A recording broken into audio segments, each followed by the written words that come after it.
Olá, louvado seja nosso Senhor Jesus Cristo, para sempre seja louvado, glória ao Pai, ao Filho e ao Espírito Santo, como era no princípio, agora e sempre. Amém. Queridos irmãos e irmãs, paroquianos da nossa paróquia Nossa Senhora da Abadia, Lagoa da Confusão, Diocese de Cristalândia, graça e paz, que Deus esteja na vida e no coração de todos nós. Neste dia 2 de julho, neste domingo, dia de São Pedro e São Paulo apóstolos, pedindo a Deus a sua intercessão para esses dois gigantes, os alicerces da nossa igreja, que Deus guie e fortaleça sempre a nossa vida. E o evangelho que nós temos no dia de hoje é tirado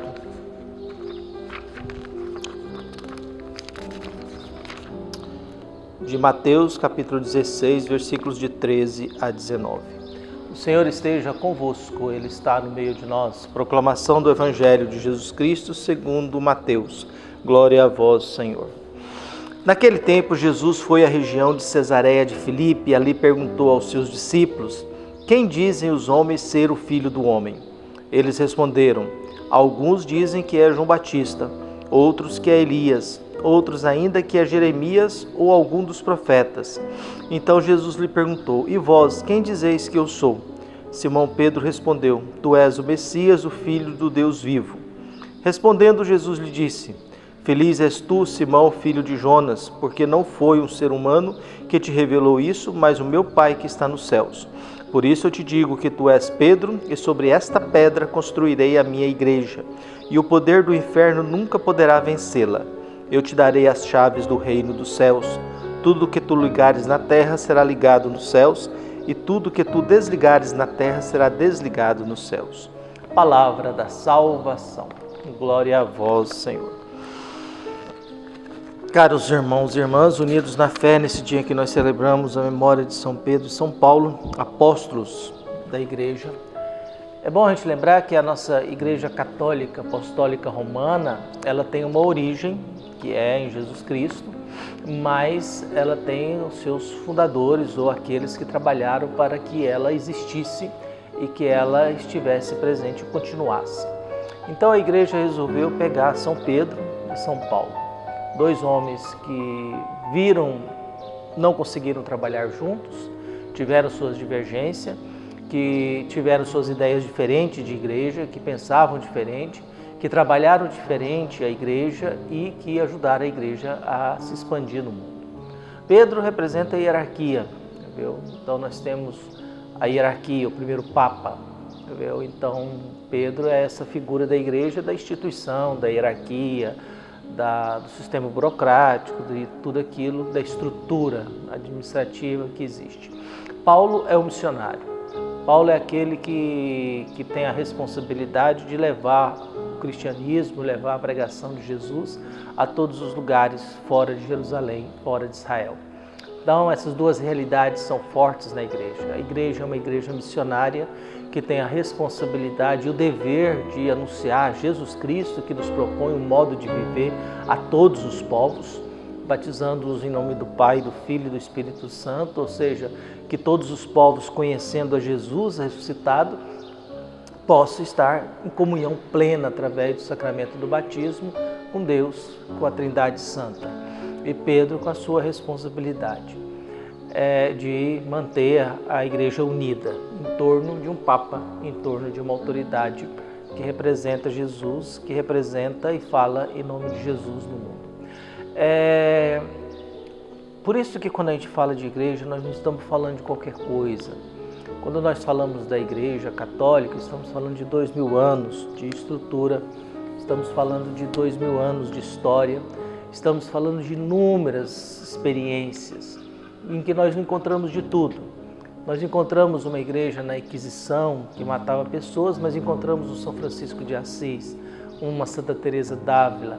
Nós encontramos tantas obras de os vicentinos e tantas outras obras por aí, de gente que vai colaborando e contribuindo para que o mais pobre, o necessitado, tenha salvação.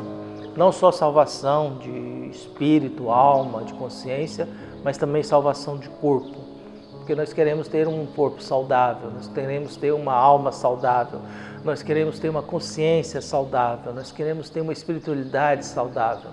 E por isso as diferenças, às vezes, elas nos ajudam para que no meio das diferenças a gente encontre uma verdade, um caminho que ajude a gente a construir a única vida que a gente tem, a única história que a gente tem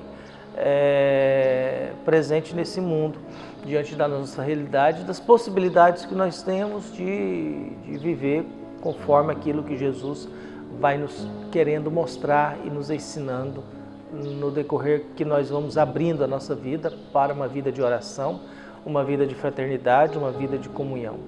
A grande pergunta no dia de hoje do Evangelho é: o que dizem sobre mim? Jesus está num período de revisão de vida.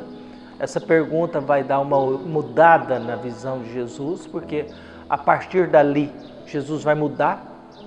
A partir dessa pergunta, que é uma revisão de vida, que é o momento em que Jesus para e tenta ver qual é o resultado da sua pregação pública, da sua prédica e da sua prática, viu, durante esse período no modo público. Dali Jesus começa a tomar a decisão de ir para Jerusalém, fazendo a sua última viagem. Em Jerusalém ele conclui a sua missão. É rejeitado, condenado, preso, morto na cruz, sepultado. No terceiro dia começa uma experiência de encontro com alguns, com os seus, que vai dar origem à experiência do ressuscitado. Então a primeira pergunta é: o que dizem por aí sobre o Filho do Homem, sobre a humanidade de Deus? Viu? E a resposta é: uns dizem que é João Batista, outros que é Elias, outros que é algum dos profetas.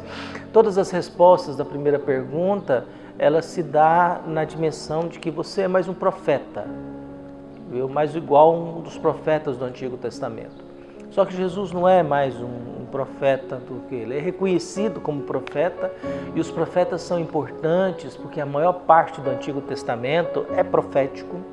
É gente que denuncia a injustiça, gente que diz que vocês estão se comportando mal, que não é isso que Deus espera de cada um de nós. Então os profetas, eles batem no povo, mas também batem no império, batem na autoridade política, religiosa, chama todo mundo à conversão e a tomar consciência daquilo que Deus espera. Então, no primeiro momento, Jesus é reconhecido, mas não basta. No segundo momento, Jesus pergunta: e vocês? O que dizem vocês sobre mim? O que vocês pensam a meu respeito? Diante dos dias que a gente conviveu, diante de tudo aquilo que vocês ouviram, diante de tudo aquilo que vocês presenciaram até agora, o que dizem vocês? E vós, quem dizeis que eu sou? Simão Pedro, que é o homem de confiança, que é o líder do grupo, que é um homem em busca de uma identidade religiosa, de uma identidade de fé, ele dá a resposta: tu és o Messias, o Filho do Deus vivo. É importante essa dimensão Messias, porque Messias quer dizer um Salvador, e Filho do Deus vivo quer dizer Deus, ele é vivo e quer saber dos vivos. O Deus de Abraão, Isaac e Jacó. Por quê? Porque havia a idolatria dos deuses que não tinham vida. Havia idolatria ao Deus Sol, ao Deus Lua. Jesus disse: feliz és tu, Simão Pedro, filho de Jonas, porque não foi um ser humano que te revelou isso, mas o meu Pai que está nos céus. Por isso eu te digo que tu és Pedro, e sobre esta pedra construirei a minha igreja, e o poder do inferno nunca mais poderá vencê-la. Eu te darei as chaves do céu. Tudo que você ligar na terra será ligado nos céus. Tudo que você desligar na terra será desligado nos céus. Isso quer dizer que não é que Pedro tem autoridade de, conforme o seu bel prazer, dizer o que está em comunhão com Deus, o que não está em comunhão com Deus. O critério que a gente tem para dizer aquilo que existe aqui que está em comunhão com Deus é a vida de Jesus. É somente com base na vida de Jesus que eu posso dizer: Deus está de acordo com isso aqui, Deus não está de acordo com isso aqui. Isso aqui é realidade em que Deus abençoa, isso aqui é realidade que Deus não abençoa. E quem vai revelando isso a Pedro não é um ser humano, é Deus. É Deus que vai revelando para nós, na nossa consciência, as coisas que pertencem a Ele e também as coisas que não pertencem a Ele. É Deus que vai nos dizendo, diante da nossa vida, na nossa história, as realidades em que nós nos encontramos, que elas são de Deus, e as realidades que nós não somos de Deus. E há muita realidade, inclusive, dentro da igreja, que não pertence a Deus, que não é abençoada por Deus. E há muita realidade fora do mundo religioso que pertence a Deus, e Deus está de acordo e é abençoado. Por isso que Deus possa abençoar e iluminar todos nós e guiar o nosso coração. Um abraço e até mais.